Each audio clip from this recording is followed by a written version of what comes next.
Today we'll see what is meant by the direction cosines of a line. Actually, this 1.6 from this your syllabus will start. The yesterday's lecture was preliminary things. Now, what is meant by the direction cosines of a line? It is also called as DCS, direction cosines. Okay. If alpha, beta, gamma be the angles which any line makes with the positive direction of axis.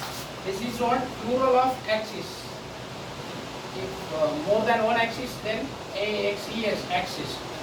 Then cos of alpha, cos of beta, cos of gamma, which cosine of that angle are called direction cosines of the given line and are generally denoted by small alphabets L, M, N. That is, L is equal to cos of alpha, M is equal to cos of beta, and N is equal to cos of gamma. Okay, understood? So direction cosines means what? If alpha, beta and gamma are the three angles made by the positive direction of the corresponding axis. Like if for example alpha is the angle made with the positive direction of x-axis, and beta is the angle made with the positive direction of y-axis, and gamma is the angle made with the positive direction of z-axis, then cos of alpha, cos of beta and cos of gamma are the direction cosines of the line, and this is also denoted by L, M, N. Now for example, what are the direction cosines of the axis of the coordinate? Means what is the direction cosines of the x-axis, what is the direction cosines of the y-axis, and what is the direction cosines of the z-axis. For example, first of all we will find what are the direction cosines for x-axis. For x-axis we know that angle made with the positive direction of x and the x-axis are parallel, that means the angle is 0. So alpha will be 0, and for x, y is 90 degree, so beta is the 90 degree, and for gamma means angle made with the z-axis is 90 degree. So cosine of this means what? Cos of 0 is 1, cos of 90 is 0, cos of 90 is again 0. So for the x-axis, LMN is 1, 0, 0. Similarly for y-axis, it will be what?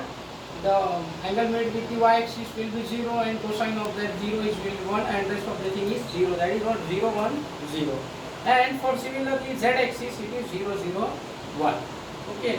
Now this is what? 1.6. Now we will go for the next one.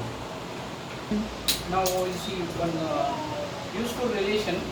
Let O be the origin and point P, x, y, z be the coordinates of point P.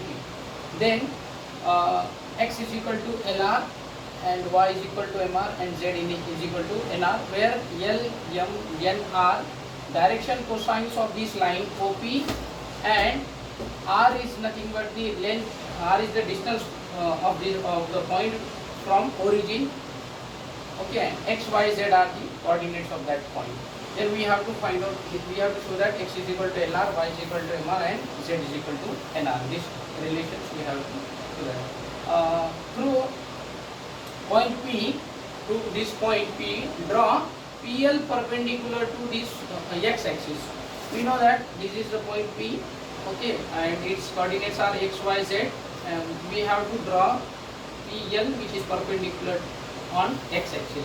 Now this is the right angle triangle. This OPL is right angle triangle, and so that this OL is what? Distance from the z-axis is nothing but the x coordinate. It is x. This distance is x. Now from the right angle triangle, this is called right angle triangle OLP. We have cos of this angle LOP. We know that cos of theta is what? Adjacent side divided by hypotenuse. म्हणजे काय? लगतची बाजू भागिले कर्ण.